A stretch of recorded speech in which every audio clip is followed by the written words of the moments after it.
सभी को नमस्ते। एएमजी के प्लेटफॉर्म पर आप सभी का हार्दिक स्वागत है। आज हम रीजनिंग के डिमांडेबल टॉपिक अर्थमेटिकल रीजनिंग गणितीय संक्रियाएं की बात करेंगे, जिसमें अगर गणितीय संक्रियाएं की अगर मैं बात करूं तो इसमें आपका जो एग्जामिनर है वो सीधे जो गणित से रिलेटिव प्रश्न है वो प्रश्न बनाता है। तो हम प्रश्नों को ट्रिक के बेस पर सॉल्व करेंगे, लेकिन कई जगह ऐसा होगा जहां पर ट्रिक काम नहीं करेगी, तो हम वहां पे मैनुअली चेक करके देखेंगे कि उत्तर ज्ञात कैसे किया जाता है। इसमें अगर मैं बात करूं प्रश्नों की तो प्रश्न बहुत टाइप के बनते हैं। आज हम कुछ प्रश्न देखेंगे, कुछ थ्योरी नहीं समझाएंगे, सीधे प्रश्नों पे चलते हैं। तो आइए, अर्थमेटिकल रीजनिंग गणितीय संक्रियाएं। गणितीय संक्रियाएं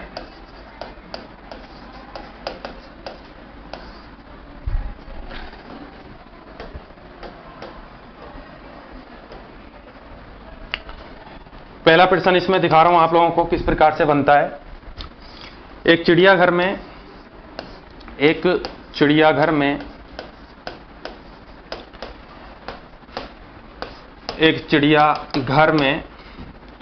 कुछ बतख और हिरण हैं। कुछ बतख और हिरण हैं।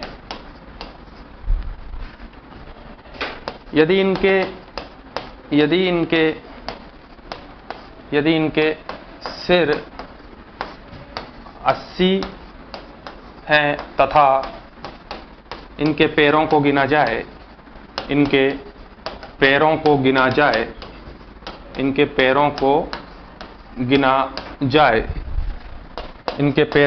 गिना जाए तो 200 हैं।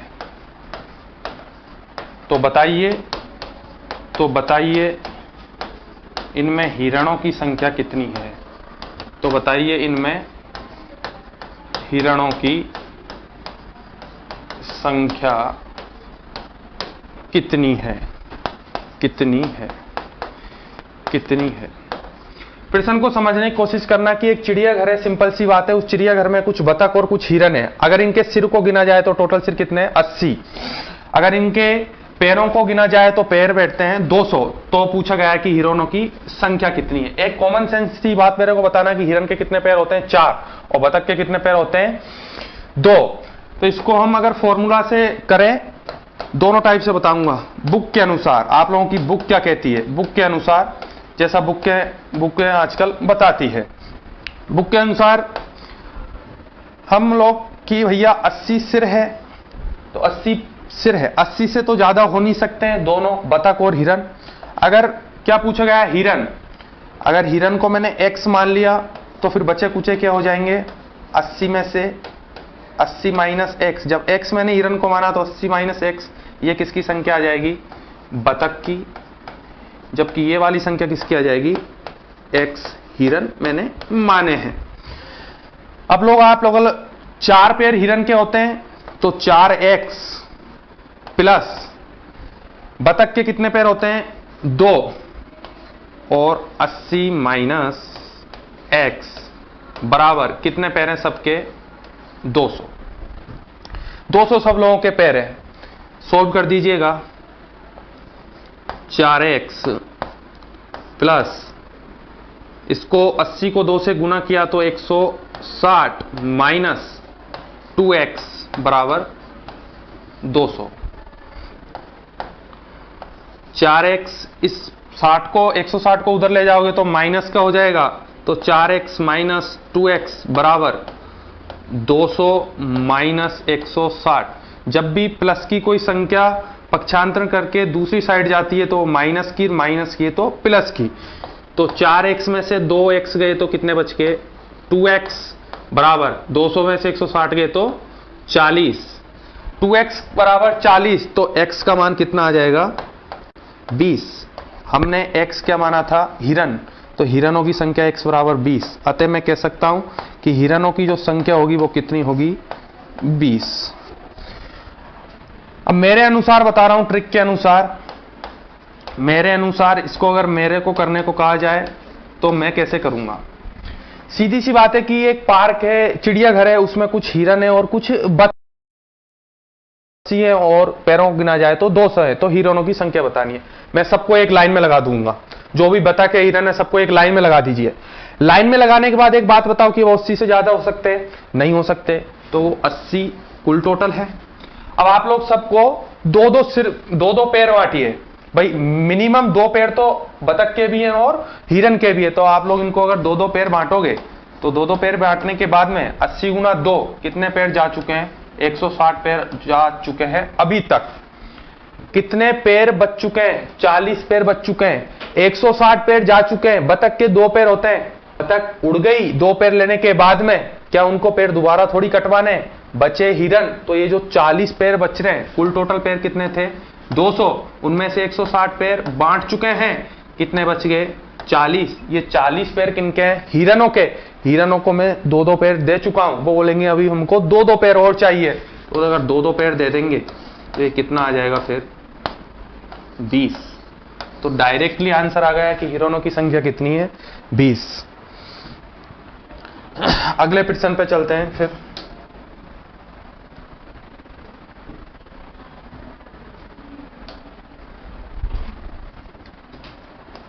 प्रश्न नंबर 2। एक बढ़िया खूबसूरत सवाल दिखा रहा हूं। एक दुकानदार ने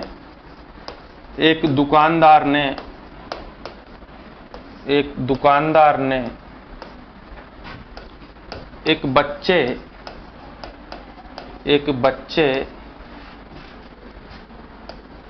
से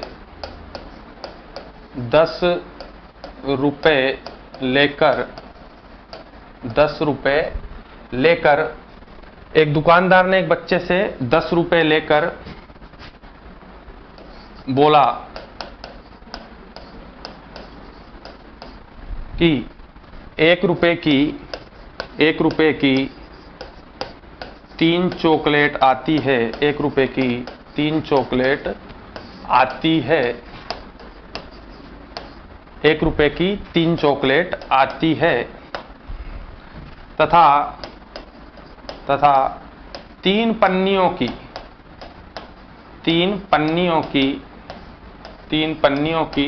1 चॉकलेट आती है। इसका मीनिंग यह है कि 1 रुपए की कितनी चॉकलेट आती है? 3। और जो एक चॉकलेट के ऊपर एक पन्नी चढ़ी हुई है, उन 3 पन्नियों की 1 चॉकलेट आती है। यदि उस बच्चे के पास में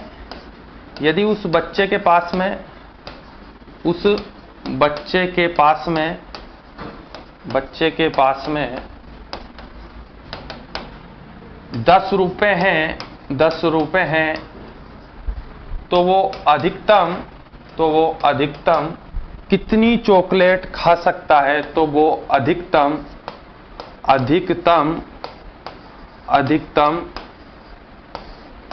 कितनी चॉकलेट खा सकता है? अधिकतम कितनी चॉकलेट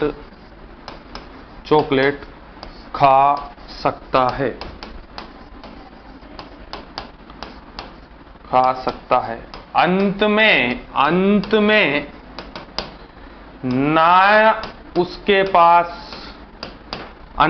ना उसके पास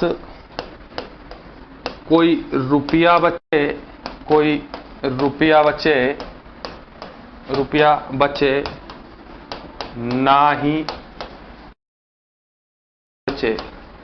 ना ही कोई पन्नी बचे। बड़ा खूबसूरत सवाल है कि एक बच्चे के पास में 10 रुपए है, वो दुकानदार के पास जाता है और बोलता है कि मेरे को चॉकलेट दो। तो दुकानदार बोलता है कि 1 रुपए की 3 चॉकलेट आती है और 3 पन्नियों के बदले में 1 चॉकलेट आती है। यदि उस बच्चे के पास में 10 रुपए है तो वो अधिकतम कितनी चॉकलेट खा सकता है? लास्ट की कंडीशन ध्यान देना मेरे लालों कि अंत में ना उसके पास कोई रुपया बचना चाहिए और ना कोई पन्नी बचनी चाहिए। तो देखिए, इस प्रकार का जो प्रश्न है इसमें कुछ नहीं है, ना कोई गणित की दुनिया चलेगी। बाकी मेरा जो तरीका है उससे आप लोग समझिएगा कि एक व्यक्ति के पास में 10 रुपए हैं, बच्चे के पास में 1 रुपए की 3 चॉकलेट आती है। 1 रुपए की 3 चॉकलेट आती है तो 10 रुपए वो दुकानदार को देगा और 10 रुपए बोलने के बाद में वो चॉकलेट कितनी खा लेगा? 1 रुपए के 3 के हिसाब से 30 चॉकलेट वो खा चुका है। 30 चॉकलेट खाने के बाद में उसके पास में 30 पन्नी भी तो आ गई, वो 30 पन्नी फिर लौटाएगा और 30 पन्नियों के बदले में जब 3 पन्नियों की एक चॉकलेट आती है, 3 पन्नियों की एक चॉकलेट आती है, तो 30 पन्नियों की कितनी चॉकलेट आ जाएंगी? 10 चॉकलेट फिर से खा लेगा। लेकिन लालो 10 चॉकलेट पुनः उसके पास में आ गई, 10 चॉकलेट की 10 पन्नी उसके पास में आ गई, 10 पन्नी उसके पास में आ गई। 10 पन्नी आने के बाद में वो एक पन्नी अपनी जेब में रख लेगा और 9 पन्नी लौटाएगा, और 9 पन्नी की वो कितनी चॉकलेट फिर से ले लेगा? 3 चॉकलेट फिर से ले लेगा, 3 चॉकलेट फिर से ले लेगा। 3 चॉकलेट की 3 पन्नी भी तो आ गई। 3 पन्नी आने के बाद में वो एक चॉकलेट फिर से ले लेगा 3 पन्नियों की, क्योंकि 3 पन्नियों की एक चॉकलेट आती है। अब उसके पास में एक तो ये वाली पन्नी बच गई इस चॉकलेट की, एक ये वाली पन्नी बच गई। अब ना उसके पास में कोई रुपया बचना चाहिए, ना ही कोई पन्नी बचनी चाहिए, लेकिन यहां तो 2 पन्नी बच गई। अब ये बच्चा करेगा कि 2 पन्नियों को लेके बोलेगा दुकानदार से कि इसमें से सिर्फ चॉकलेट निकाल के मेरे को दे दो, और ये 2 पन्नी और एक वो निकाल के दोगे 3 पन्नी, ये रख लीजिए, एक चॉकलेट पुनः दे दीजिए। अंतिम बात, कई का मस्तिष्क की सीमाओं को उल्लंघन कर सकती है। जोड़ के देखो, अधिकतम वो 45 चॉकलेट खा सकता है। 40, 43, 44 और 45 वो अधिकतम चॉकलेट खा सकता है। बड़ा खूबसूरत सवाल था। आगे चलिए फिर।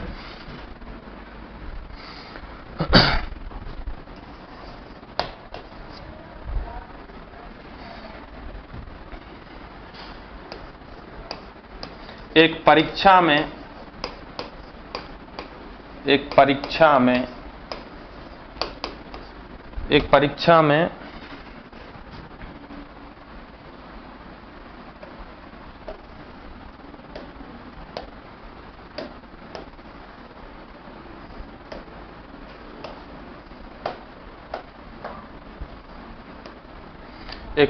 में एक सही उत्तर के लिए एक सही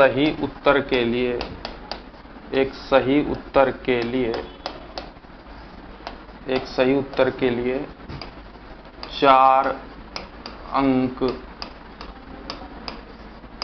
दिए जाते हैं, जबकि एक गलत उत्तर देने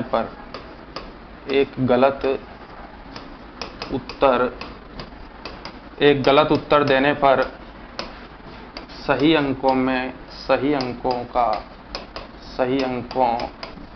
से 1 अंक काट लिया जाता है। 1 अंक काट लिया जाता है। 1 अंक काट लिया जाता है। एक विद्यार्थी ने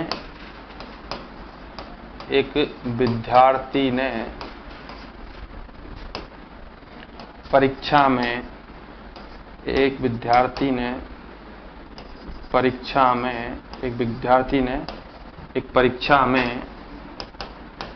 एक परीक्षा में 60 प्रश्नों के उत्तर दिए। 60 प्रश्नों के उत्तर दिए और 130 नंबर प्राप्त किए। 130 नंबर प्राप्त किए।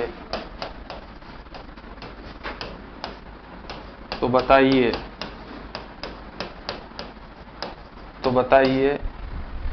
उस विद्यार्थी ने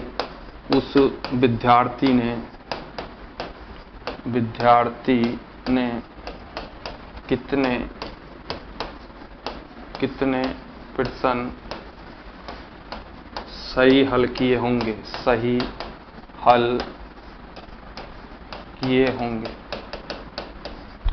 देखिए, एक एग्जाम के अंदर एक सही उत्तर देने पर 4 अंक दिए जाते हैं और एक गलत उत्तर देने पर सही अंकों में से 1 अंक काट लिया जाता है।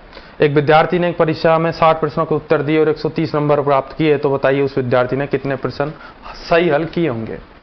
देखिए, जब वो व्यक्ति या वो विद्यार्थी 60 प्रश्नों के देने के बाद एग्जाम हॉल से बाहर निकला, तब तक तो एग्जाम हॉल में तो उसको पता था कि 60 प्रश्नों के मैंने आंसर दिए हैं, और 4 के हिसाब से अगर वो आंसर देता, 4 के हिसाब से वो आंसर देता कि एक प्रश्न में मेरे को 4 अंक मिलेंगे, वो सोच के बैठा था एग्जाम हॉल के अंदर की 4 अंक मिलने चाहिए, लेकिन एग्जाम हॉल के अंदर की बात थी, बाहर आने के बाद में उसको पता चला कि 130 नंबर प्राप्त किए हैं। तो 4 अंक के हिसाब से अगर उसको कन्फर्म अगर नंबर आने चाहिए थे, 6 चौका 24, कितने नंबर आने चाहिए थे? 240। लेकिन उस गरीब व्यक्ति को जैसे ही एग्जाम हॉल से बाहर निकला उसको पता चला कि मेरे 130 नंबर आ रहे हैं, तो कितने नंबर कम आए उसको? 110 नंबर कम आए। 110 नंबर कम आए। ये गलत प्रश्न थे, गलत प्रश्नों का उत्तर, गलत प्रश्नों के मार्क्स हैं ये 110। तो 4 अंक, वो व्यक्ति 4 अंक, यानी कि उसको एक प्रश्न गलत करने पर कितना का लॉस हो रहा है यहाँ पे कि 4 अंक। तो अगर उसने एक प्रश्न का गलत उत्तर दिया, वो सोच के बैठा था कि मेरे एक प्रश्न सही है, तो उसको लॉस कितने का होना चाहिए? 4 तो अंक इसके कट जाएंगे, और एक अंक गलत उत्तर देने पे कट रहा है, 4 1 5, यानी कि उसको 5 नंबरों का लॉस हुआ है। तो 5 से डिवाइड कर दीजिए, अगर इसको 5 से डिवाइड कर दोगे तो 20, ये गलत उत्तर आएंगे 20, ये गलत उत्तर है 20।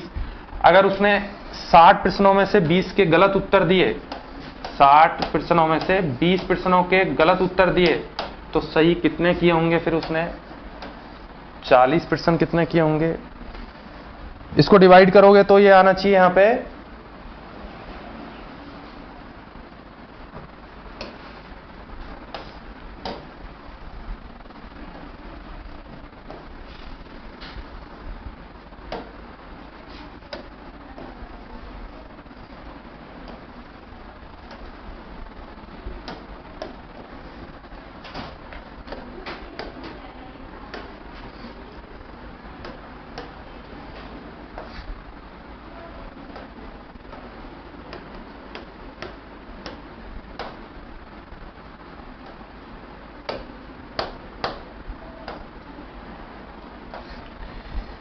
240 वो सोच के बैठा था वो व्यक्ति की 240 नंबर मिले हैं, 240 नंबर मिले हैं, लेकिन उसको रियल में कितने नंबर मिले हैं? 130। तो कितने कम मिले हैं उसको? 110 नंबर कम मिले हैं। ये 110 नंबर किसके हैं? गलत प्रश्नों के। अगर उस व्यक्ति ने एक प्रश्न गलत कर दिया और वो सोच के बैठा था कि ये मेरा सही प्रश्न है, तो 4 नंबर तो उसके वैसे कट गए कि वो 4 नंबर मिलने थे, वो नहीं मिले, और एक माइनस मार्किंग का 4 और 1 5। इसका मीनिंग ये हुआ कि एक प्रश्न करने से उसको 5 नंबर का लॉस हो रहा है। अगर 5 से 110 को डिवाइड करोगे तो कितना आ जाएगा?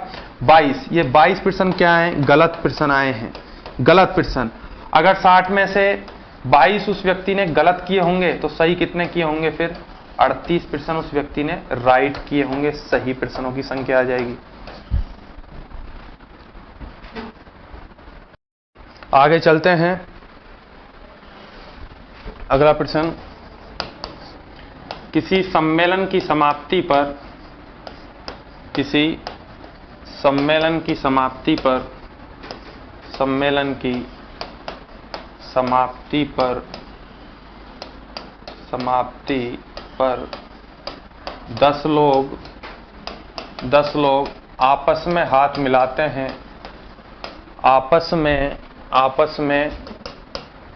में हाथ मिलाते हैं, हाथ मिलाते हैं। 10 लोग आपस में हाथ मिलाते हैं, तो कुल कितने हाथ, कितने बार हाथ मिलाए गए होंगे? कितने बार हाथ मिलाए गए होंगे, या कुल कितने हाथ मिलाए होंगे? इसका मीनिंग ये है कि 10 व्यक्ति है, 10 में आपस में हाथ मिलाते हैं, तो कितनी बार कुल हाथ मिलाए गए होंगे? मैं यूं कहूं कि शर्मा जी मेरे से हाथ मिलाए या शर्मा जी से मैं हाथ मिलाऊं, बात एक ही है। तो इसका मैं फॉर्मूला दे रहा हूं कि n माइनस 1, n माइनस 1 बटे में 2। n यहां पे कुल व्यक्तियों की संख्या, तो 10, और 10 माइनस 1 बटे में 2। 10 गुना 10 में से माइनस 1 9 बटे में 2। 5 बार डिवाइड हो जाएगा, 9 पंजा 45, यानी कुल टोटल 45 बार हाथ मिलाए गए होंगे। अब जरा समझने की कोशिश करिएगा कि क्या कहानी थी। कि 10 व्यक्ति थे, मान लीजिए 10 व्यक्ति के नाम A, B, C, D, E, F, GHI और J, ये 10 व्यक्ति हैं। 10 व्यक्ति आपस में हाथ मिलाएंगे तो ये कितनी बार हाथ मिलाएंगे? तो A B से हाथ मिलाएगा या B A से हाथ मिलाएगा, बात एक ही है। अगर A ने B से हाथ मिला लिया तो B ने भी A से हाथ मिला लिया। इसका मीनिंग ये हुआ कि A ने B से हाथ मिला लिया तो फिर B को मिलाने की जरूरत नहीं है ऐसे हाथ। अगर A हाथ मिलाना स्टार्ट करता है तो A ने B से हाथ मिलाया, C से मिलाया, D से, E से, F, G, H, I, J, कितने व्यक्ति हो गए? 9 व्यक्तियों से हाथ मिलाया। अब B की बारी आई हाथ मिलाने की, तो क्या B वापस से A से हाथ मिलाएगा? क्यों? पहले ही मिला चुका है, तो अब इन व्यक्तियों से हाथ मिलाएगा। कितने व्यक्ति हैं इधर? 8। C फिर वापस से B से क्यों मिलाएगा और A से क्यों मिलाएगा? A पहले ही मिला चुका है C से, तो ये इनसे मिलाएगा। तो ये कितने व्यक्ति हैं? D, E, F, G, H, I, J, 7 व्यक्ति हैं इधर। ये 6 से, ये इधर के 5 व्यक्तियों से, ये 4 से, ये 3 से, ये 2 से और ये एक व्यक्ति से J से। J को कहीं जाना ही नहीं पड़ा हाथ मिलाने, उसके घर बैठे आ गए सब लोग हाथ मिलाने। इन सबको काउंट कर दीजिएगा तो डायरेक्टली आंसर आ जाएगा कि वो कितनी बार हाथ मिलाए गए होंगे? 45 बार हाथ मिलाए गए होंगे। आगे प्रश्न देखिएगा फिर। एक बस शहर X से चलना प्रारंभ करती है। चलना प्रारंभ करती है। यदि बस में पुरुषों की संख्या यदि बस में पुरुषों की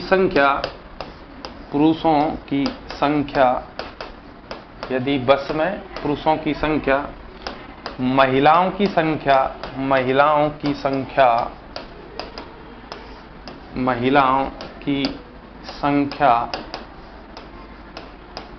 का दोगुना है कि एक बस ने शहर X से चलना प्रारंभ किया और उस टाइम पुरुषों की जो संख्या है महिलाओं की संख्या का 2 गुना है। अगर महिला उसमें 5 बैठी हुई है तो पुरुष 10 बैठे हुए हैं, महिला 10 बैठी हुई है तो पुरुष 20 बैठे हुए हैं, पुरुष 40 बैठे हुए हैं तो महिला 20 बैठी हुई है। यानी कि हर कंडीशन में महिलाओं की जो संख्या है उससे डबल क्या है? पुरुषों की संख्या है। शहर बाई आने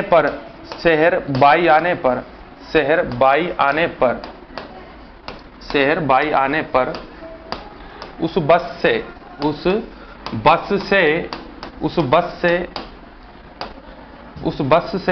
10 पुरुष उतर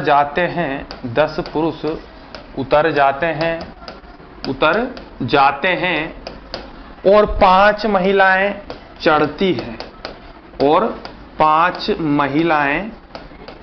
महिलाएं चढ़ती है तो पुरुष और महिलाओं की संख्या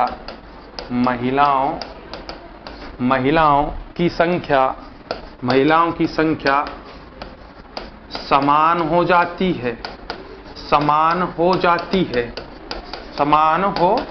है। तो शुरुआत में या प्रारंभ में बस में कितने व्यक्ति थे?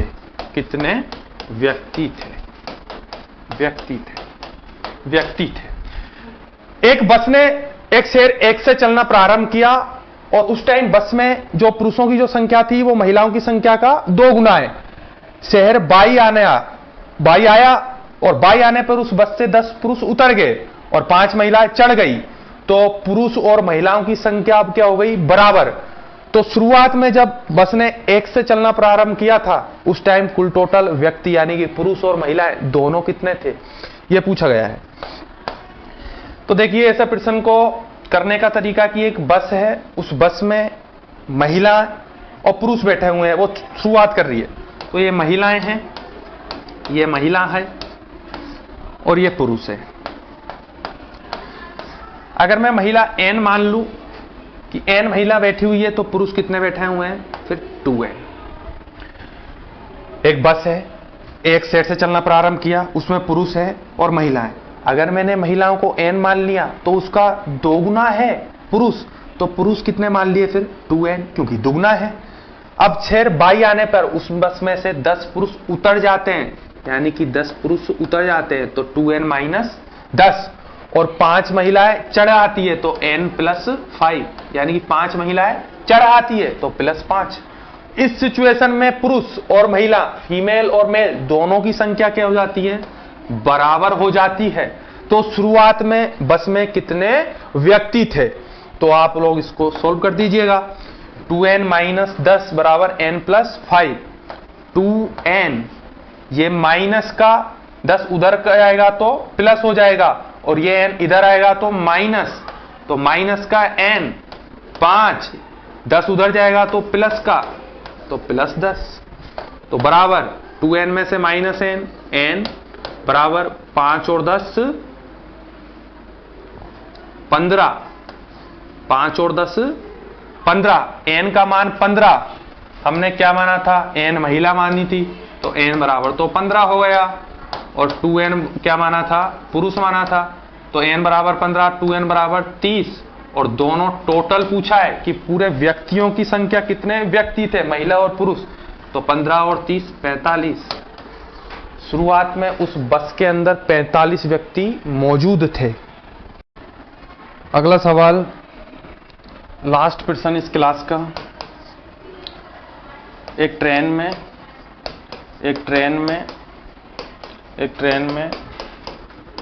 1200 सिपाहियों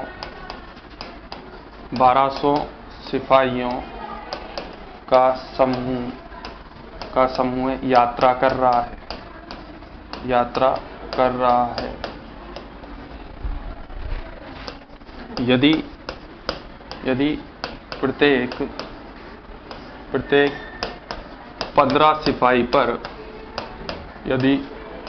प्रत्येक 15 सिपाही पर एक कप्तान हो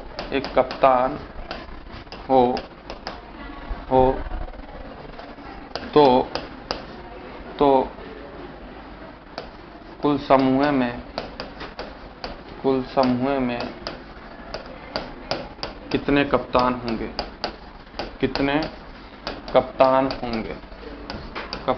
होंगे। पूछा यह गया है कि एक ट्रेन में सिपाहियों का एक समूह यात्रा कर रहा है और टोटल व्यक्ति सिपाही कितने, 1200। यदि प्रत्येक 15 सिपाही पर एक कप्तान नियुक्त किया गया हो तो कुल समूह में कितने कप्तान होंगे। देखिए 1200 सिपाही है, 1200 सिपाही में से 15 सिपाही है और उन 15 सिपाहियों पे कप्तान नियुक्त है। इसका मतलब समूह कितने का बना है, 15 तो कुछ सिपाही हो गए और एक कप्तान, तो 15 और एक 16, यानी कि 16 व्यक्तियों का समूह है। कितने समूह बन रहे हैं, निकाल लो। 16 से इसको डिवाइड करोगे तो आएगा 75, यानी कि 75 समूह बन गए। और एक समूह में कितना है, 15 सिपाही पर एक कप्तान है, और एक समूह में एक कप्तान है। भाई 15 सिपाही पर एक कप्तान है तो 75 समूह बन गए, तो 75 समूह में कितने कप्तान हो जाएंगे, फिर 75 ही कप्तान हो जाएंगे, 75 ही कप्तान होंगे। तो आंसर क्या आ जाएगा, 75। सभी का धन्यवाद, नेक्स्ट क्लास में मिलेंगे। जब तक के लिए वीडियो को लाइक और शेयर करें, और AMG के इस प्लेटफॉर्म से हमेशा जुड़ने के लिए चैनल को जो है सब्सक्राइब जरूर करें। Thank you.